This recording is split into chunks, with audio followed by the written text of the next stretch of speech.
Hello, teachers. This is me, Latoya Williams, again, coming back to you with part three of our MSTEP basics to help relieve some of that stress and frustration that you experience on the day of the test.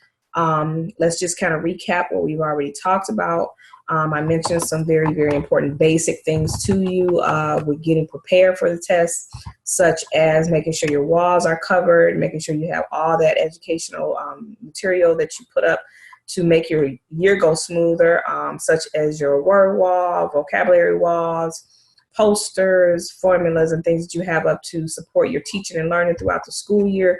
Those items must be covered during the testing cycle.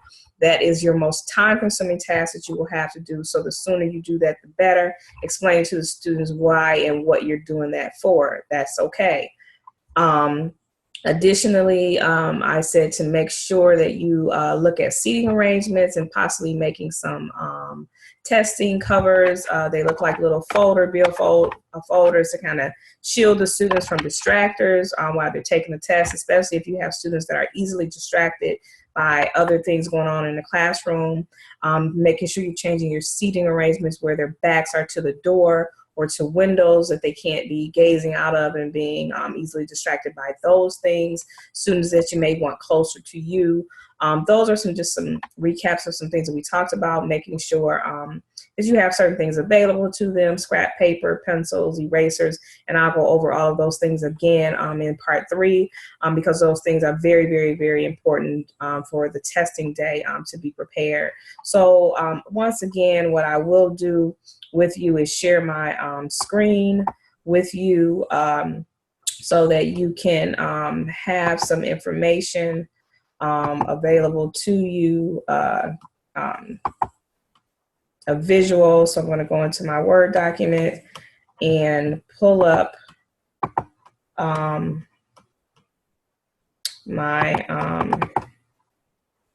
MSTEP here for you. So let's go on and go back through those things that we've talked about before I get started. So this part is part three, where we're going to talk about before, during, and after the test and things that you'll need to know.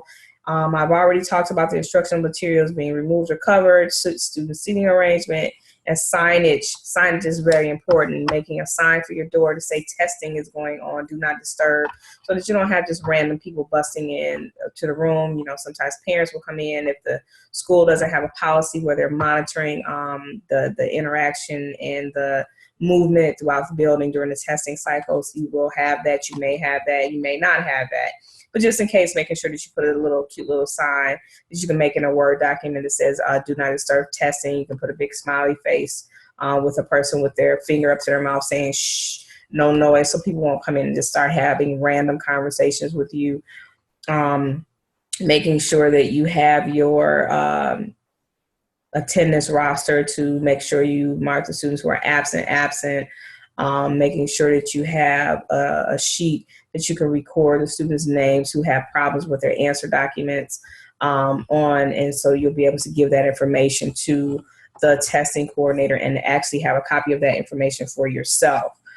Those are some little things that are often missed. Some schools have those little documents made, but you can make those documents up in a Word document and or an Excel document, and I'll show you that towards the end. So during the test, you want to make sure your testing environment is quiet. Students are supervised. Often what I found as an administrator is teachers will get the test started and then go sit at their desk.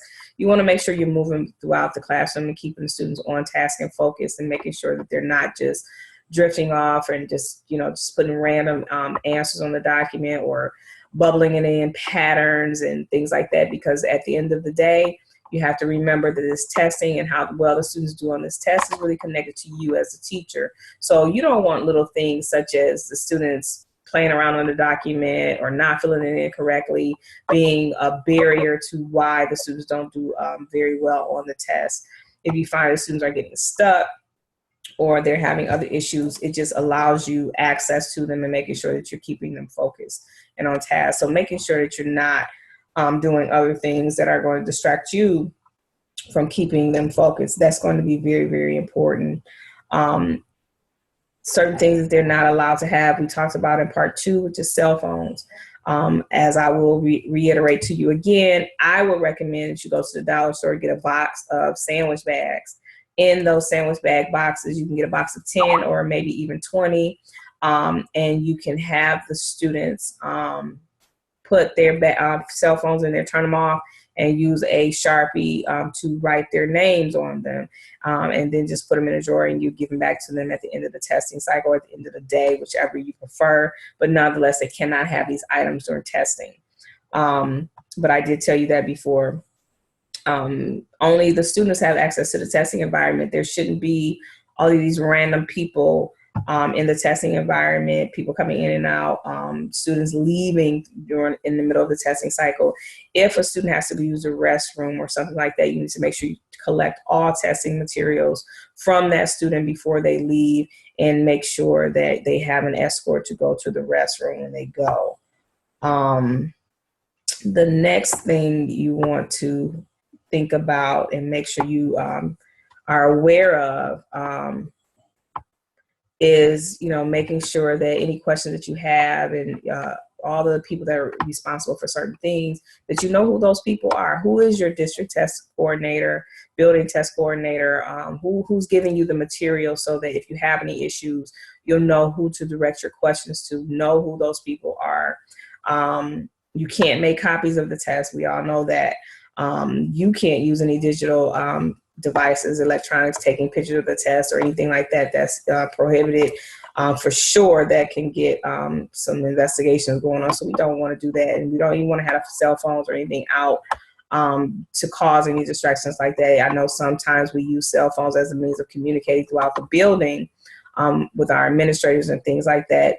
Just making sure that you just don't have it out on the desk, maybe in your pocket, in your bag or anything while the testing is going on.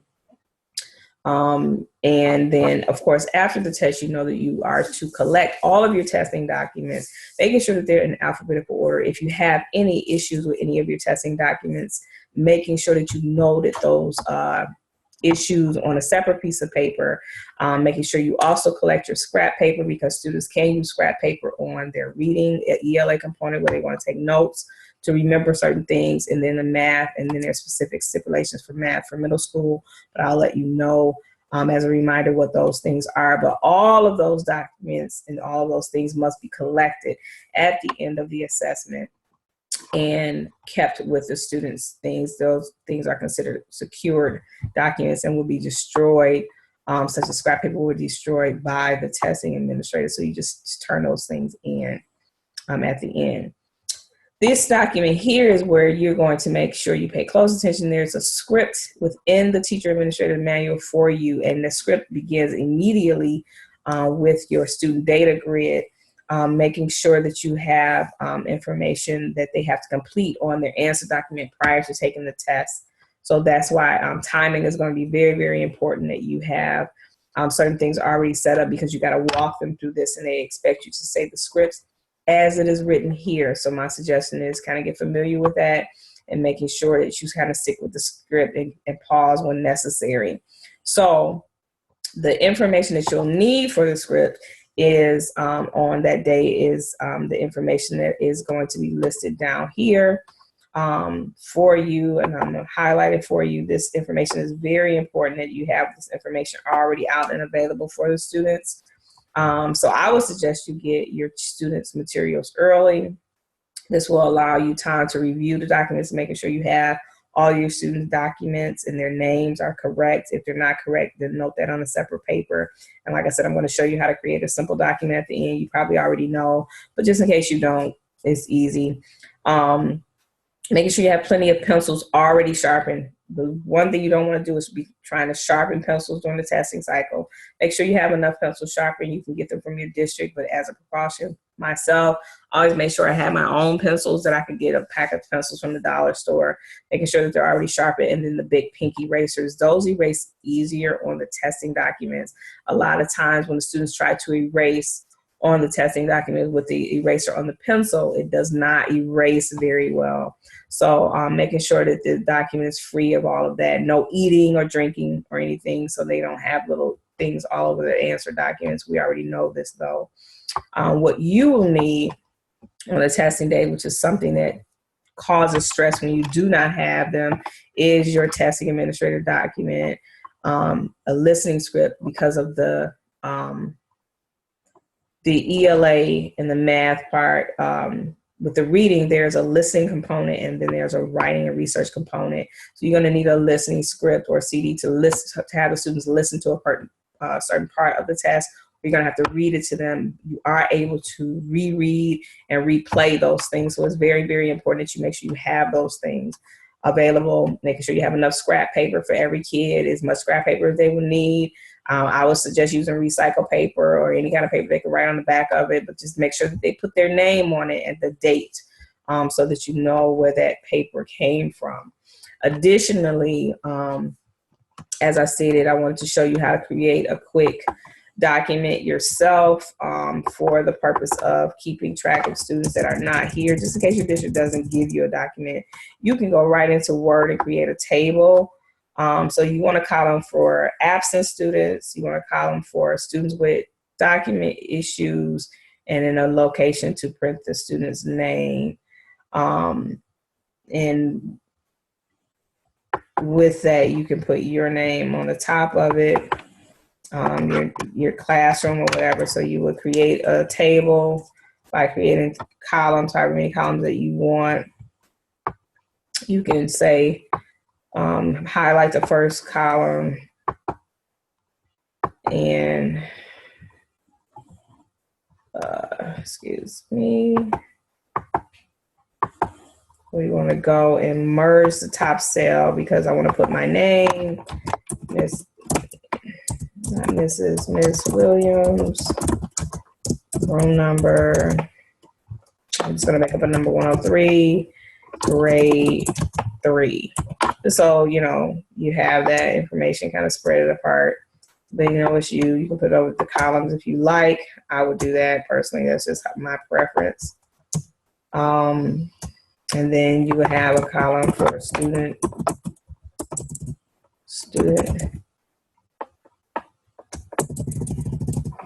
absent student.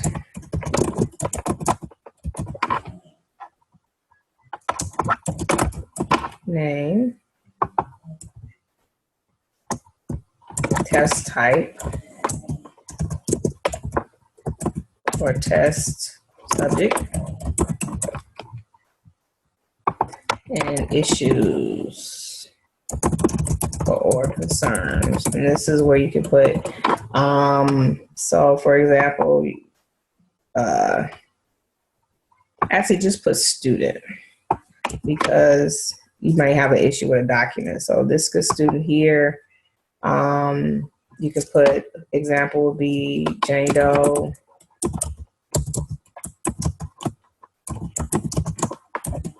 You put A for absent, ELA. We can put the testing date, 3/29/16. I mean, if that's what you want to do.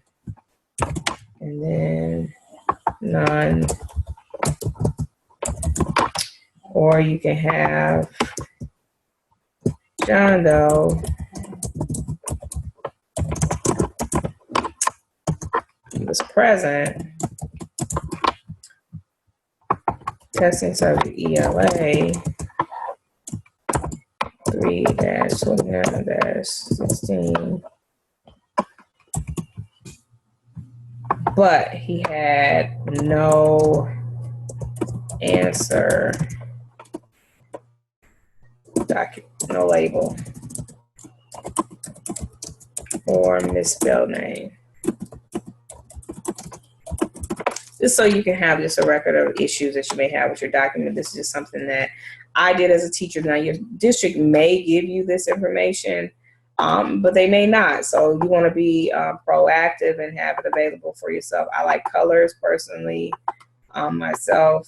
So I like to put colors in the columns. just so it's easier to read for them. And that way you all have some kind of document to kind of monitor what's going on with the test.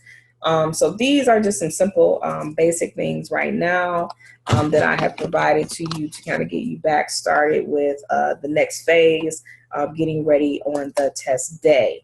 Like I said, making sure you have those documents. The one important thing is don't go pick up your documents, go put them on your classroom desk, and then go get some coffee.